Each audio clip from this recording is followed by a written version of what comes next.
Let me ask you guys, what's the worst job in the world? Who's got a shitty job? Anybody have a shitty job? What is it? Beyond gardeners? Oh, ER nurse? Yeah, that's probably tough. But we need you. Don't quit that. Anybody else have a shitty job? I figured out what the shittiest job in the world is. I mean, if you didn't yell it out, and if you do have a shitty job, hopefully this story will make you feel better. If you're having a bad day at work tomorrow, you just remember it could always be worse. So I think I have the best job in the world. This is easily the best job in the world. And as a comedian, people always ask me, what's like the weirdest show you've ever done? And it's an easy answer. There's a legendary comic named Sam Tripoli, and he used to do this thing called The Naughty Show. And he would do it at like strip clubs or sex clubs, and it would be comedians, porn stars, and like D-list celebrities, right? So he invited me to do The Naughty Show at a sex club in Vegas called the Green Door, which is, if you've ever been there, it's like a 64,000 huge sex club, right? So I come in, and the show's sold out. There's like 100 seats. 97 of them are like creepy guys just waiting for the porn stars, right? So I do my 10 minutes, and I can see dudes in the crowd like, wrap it up, bro. Let's go. We want to see the porn stars. And they were right. Because when I got off stage, the act following me was 3 porn stars and this dude in a bunny suit. And he brought on stage 6 bananas and some whipped cream and a super soaker full of cherry vodka. And they put on one of the greatest performances of all time. Like, if they could have got on America's Got Talent, they would have won easily. I've never seen so much talent on a stage. I wish I could tell you about it, but it was incredible. So when the porn stars come off, one of these porn stars, she comes over to me and she's like, hey, you're like really funny. You want to go get a drink? And I was like, yeah, because that's a weird rule about a sex club. You can do anything in the world there but drink alcohol, which is absurd. So we go to a bar next door. There's a little bar next door called the Badlands Saloon, which is easily the gayest bar I've ever been to. Just straight, like, assless chaps, just like a crazy gay bar, right?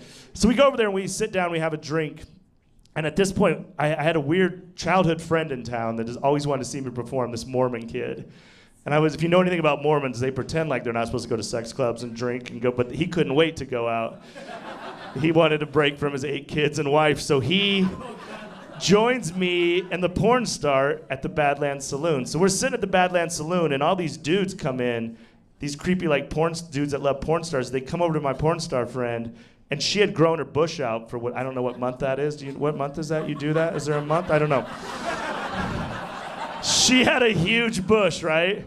So these dudes came over, and so we're sitting right by a jukebox, and these creepy dudes come over and they go, hey, can we take a picture with you, like with your bush? And the porn star's like, yeah, if you buy us all shots and you put 4 credits in the jukebox, I'll go take a picture with you. So the dude, and then another dude finds out, so they bring over tequila shots. So this girl's going into the bathroom and taking bush pictures with these creepy dudes, and I'm in charge of the jukebox, and I think I'm a fucking hilarious comedian, so I'm just playing Glycerine by Bush over and over again. I'm only playing Bush songs since Bush is supplying this for us. So we drink, and this porn star, she's great. And so we're hanging out. So at this point, these 2 just big old women these 2 girls from Oakland just show up. Look like fucking linebackers for the 49ers. So, and the bunny suit guy, so the 6 of us are sitting there. My Mormon friend, the porn star, me, the 2 big bitches from Oakland, and then the guy in the bunny suit. So we keep drinking and drinking. It gets to be about 4:30 in the morning, and the porn star goes, hey, we should go back to the sex club. We should all fuck. And I'm like, sweet, because I knew I was going to get to fuck the porn star. And the 2 Oakland girls, I don't know what's worse, a Mormon dude or a guy in a bunny suit, but they could figure it out. So I'm so excited, because I'm like, I'm going to get to fuck a porn star. So we walk out of the bar, and we go back to the sex club. And when we get to the sex club, there's a note on the door, and it just said, closed for cleaning. And we were all so happy walking over, and as we read it, we were like, oh my God, that's got to be the worst job in the world, to go in there and clean up tears and piss and cum and fruity pebbles, or God knows what's in there. So all the momentum was kind of ruined, so we were like, let's just go back to the Badlands Saloon. So we go back to the Badlands Saloon, we order up some more drinks, but now everybody's kind of horny. And one of these Oakland girls tells the bunny suit guy, like, hey, let's go fuck behind the stage. So he's like, all right, he's in a bunny suit. He doesn't give a shit, right? So he takes this Oakland girl behind the stage, and they start fucking behind this curtain, which is great because there's like a bunny leg coming out, but you just see a bunny going to town on this girl. So we start giggling, and then the bartender hears us giggling and tries to figure out what's happening. So he comes out, and he sees a bunny fucking a chick on the stage. He loses his mind. He's like, "You get out of here. You guys can't do that." We're like, "I thought you could do anything in here." He's like, "No, get the fuck out of here." So he kicks us all out, and we have that crazy Vegas moment where you walk outside and it's daylight. And we walk out, we're like, fuck, it's like 7 a.m. So the Mormon kid, he's got to go home, and everybody kind of splits up. And I'm like, damn, I really had a chance with this porn star. And then she says to me, "Hey, do you want to come to my house?" I'm like, "Yeah, of course." So we hail a cab, and we go to her house, about a 20-minute drive, and we're both just kind of laying on each other in the back seat. And we pull up to this neighborhood, and it's just mansions. Like, she has like, not like a put in a dumb gate code, like gate guys waiting for her. And we come in, and I pull up to this mansion. I'm like, holy shit. And we go into her house, the biggest master bedroom I've ever seen in my life. And two things I notice immediately when I walk into her bedroom. In one corner, there's a big stage and a stripper pole. And at the base of her bed is this big 12-inch blue dildo. And not just any dildo, it was a fucking Barack Obama dildo. Like, the head was his face and the shaft was a suit. And as a guy with a very average white dick, I worry about following just any black guy, but more or less the most powerful black man in the world dressed as Blue Man. So I'm like, oh shit. So she goes, "Hey, get in bed. I'm gonna shower and I'll meet you in bed." And I was like, okay. So I get in bed, and she comes out of the shower just naked, and she's just gorgeous, and she climbs into bed with me and just starts giving me a blowjob, and I last maybe 45 seconds.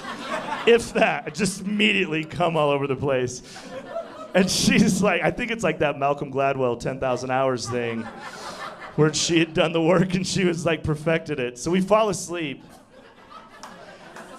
And we wake up in the morning, and we're laying in bed in the morning, and she's like, "Hey, do you want some breakfast?" I'm like, "Yeah, we can go get breakfast." She goes, "No, I got it." She just picks up her house phone, and she orders like waffles and pancakes and all this. I'm like, holy shit, this bitch has like a butler. This is amazing, right? So she orders breakfast, and then we fuck again. Well, we fuck for the first time, but it goes just as bad as the first time. I might have made it to a minute, just immediately come. And I'm like, "I'm sorry, but you're like the hottest girl I've ever had sex with." And I'll never forget, she's like, I know I am. So we fall back asleep, right? We fall back asleep, and then about half an hour later, there's a knock on the bedroom door, and she's like, "Come in," which is weird. I'm butt naked, and now she has panties on, and just her titties are like flopping out. I'm like, she's just gonna let her butler come in like this? So the dude comes in with a tray full of food, right? And again, she's just like bouncing around with her titties out, and I'm still under the covers, but I'm like, I don't want this dude to see me naked. So he brings over the food, and he sets it down next to her bed. And I'll never forget, this is probably the weirdest moment in my life. The porn star looks at me, looks at him, looks at me, and just goes, "Dad, this is my friend. Friend, this is my dad." And I was like, what? And I couldn't get up and shake his hand or anything. So I just nod at him, and he nods back, and he turns around, he walks out of the room, and the second he shuts the door, I'm like, "That's your dad?" And she's like, "Yeah." I go, "Is he gonna be mad about this?" And she's like, "He won't be mad. Trust me, if he says one fucking word, I'll fire his ass." And I just sat there eating my breakfast like, what does that job pay that you don't want? It seems like the job you want to get fired from. And then we dated for like 2 months, and he was like my best buddy. But if you ever think you're having a bad day at work, just remember, it could get worse. You could have to make breakfast for some random dude that just got done fucking your daughter, and she doesn't even know what his name is. I think that's definitely the worst job in the whole entire world. So think about that. This is still the craziest night of my life, looking back on it. So many wild things happened that I didn't even get to put in the story on stage, and there's still a lot of people's identity that needs to be protected from that night. But I will say, shout out to Sam Tripoli. If you don't know who Sam Tripoli is, hilarious comedian, and he was the creator of the chaos. Ironically, the guy in the bunny suit from the video is a very famous comedian with a very famous podcast. But I haven't seen him or talked to him since that night, and I'm not friends with him, so I'm not going to put him on blast. But I'm sure if you do a little research, you can find out who he is. He's very funny. And the porn star, you know what, I'm going to put her on blast anyway, but I'll let you guys do a little legwork and find her. I'll give you a hint. Her last name is a fruit. And there's a video of her giving a blowjob that has 7 million views. It should have 700 million views. It is, I think, the best blowjob video of all time. I'm a little biased because I've seen it live, but if I could teach a class to women on how to give a blowjob, I would say find this girl and watch that video. But yeah, it was a night I'll never forget. I was a long way from home. Stuff like that doesn't happen in my little town in Wyoming. But if you're ever in Vegas, I recommend it. Go to the Green Door, 18,000 square feet. I think it's one of the biggest, I think, called social clubs in the country. But I've been there a handful of times, and I've had a handful of good times. So hopefully one day I'll run into you at the Green Door in Vegas, and we'll make another wild story.